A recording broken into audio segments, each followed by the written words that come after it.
commentator is James Coy.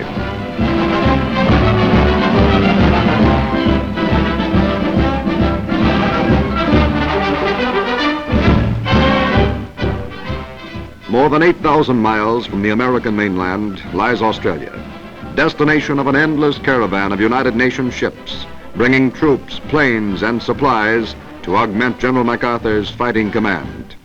Convoys splashed through the perilous Jap-infested waters, great armadas bringing to the land down under a massive flood of manpower and mechanized might to carry the war to the enemy.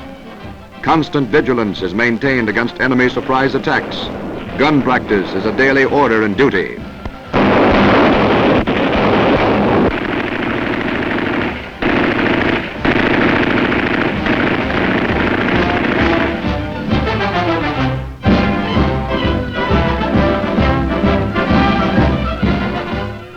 Guarded by sturdy ships and ever-watchful planes, American fighting men land safely on Australia's friendly shores.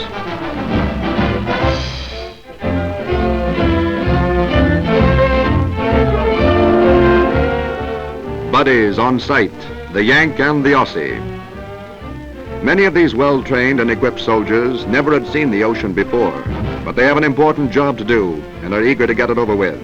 Eager to fight under the command of their new military leader, General Douglas MacArthur, who spoke the immortal words, "I came through, I shall return." Where to? No one asks. Just all aboard and they're off. At Port Moresby, strategic outpost at New Guinea, Allied bombers take off to not only bomb the enemy, but to constantly observe and disrupt his movements.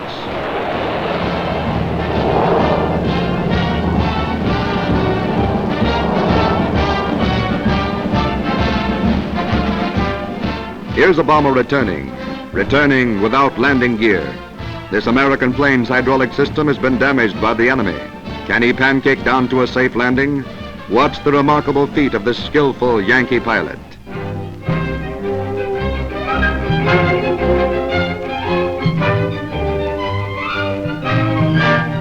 All safe, all well. And a handshake from the general for a gallant son of Uncle Sam. First Australian town to be hit by the Japanese is the northern port of Darwin, with a population of about 5,000. Bombed again and again by the enemy attempting to gain a foothold, the city was peppered with fragmentation bombs designed to inflict casualties, usually at troop concentrations. Always on the alert, the defenders of Darwin are quick to take to their gun emplacements, camouflage shelters which are difficult to detect from the air.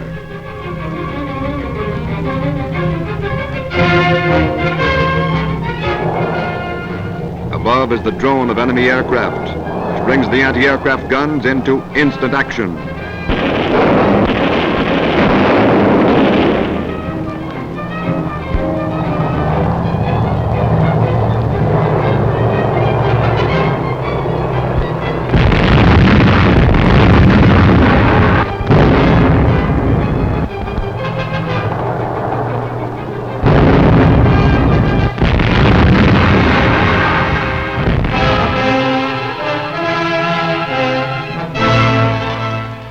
Directly to the east of Darwin, off the northern coast of Australia, lies the Coral Sea.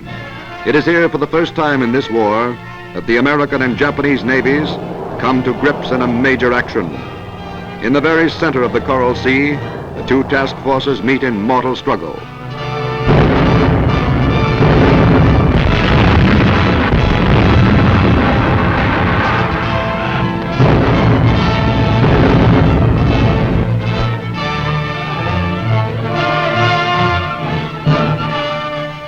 Aircraft carriers, heavy cruisers, light cruisers, destroyers and gunboats fill the sea.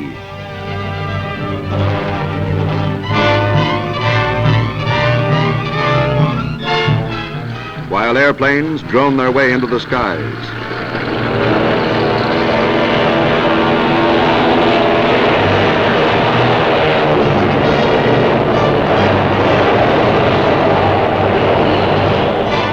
Land bombers from MacArthur's heroic Air Force join in the fray.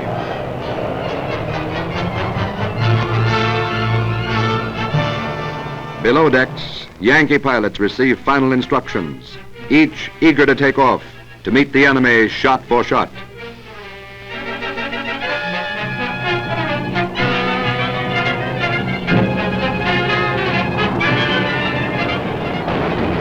In the Coral Sea, Japanese losses were heavy and costly.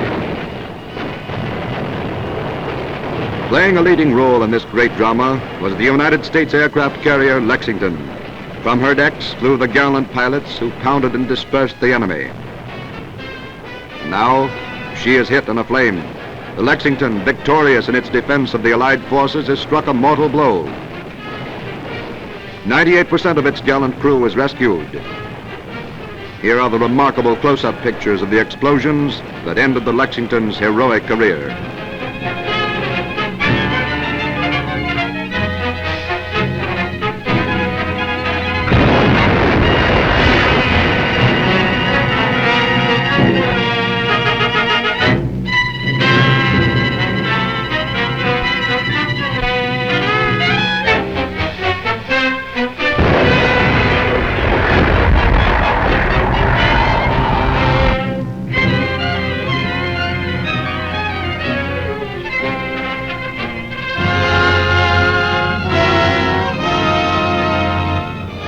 Hardly had the din of guns been hushed in the Coral Sea when the Battle of Midway blazed forth in all its mighty fury.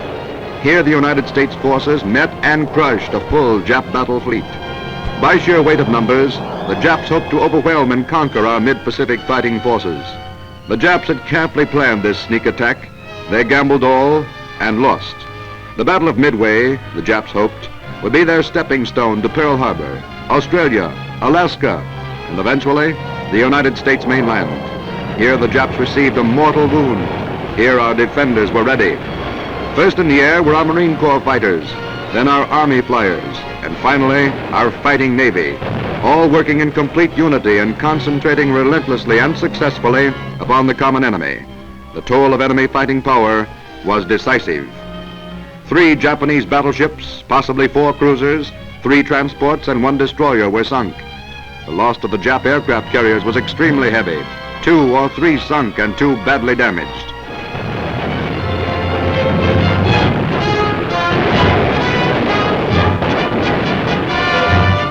From this Allied bomber can be seen part of the destruction wreaked upon the enemy. As the Jap fleet turned about, battered and beaten, the Battle of Midway became America's outstanding success, and one that may decisively change the balance of striking power in the Western Ocean.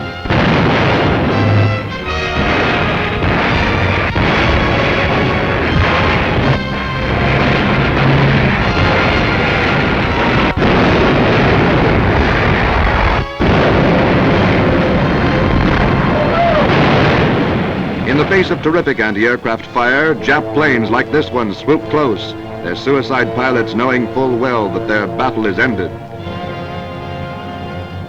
Although never within a day's sailing distance of each other, the battle carried on furiously for 5 full days. Aircraft action was paramount. The perfect teamwork at Midway between the commanders of our Army, Navy, and Marines struck the Japs a truly crippling and now historic blow.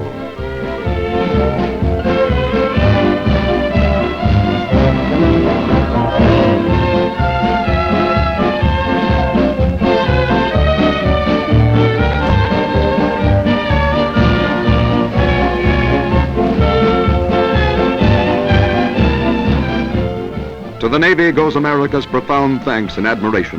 To its individual heroes go decorations, symbolic of the highest honors a nation can bestow upon its fearless fighting men. And to the Marines and our Army men goes a nation's heartfelt gratitude. United as one great force, they will repeat the triumphs of Coral Sea and Midway in the mighty battle still ahead. A battle that will go on until victory is won.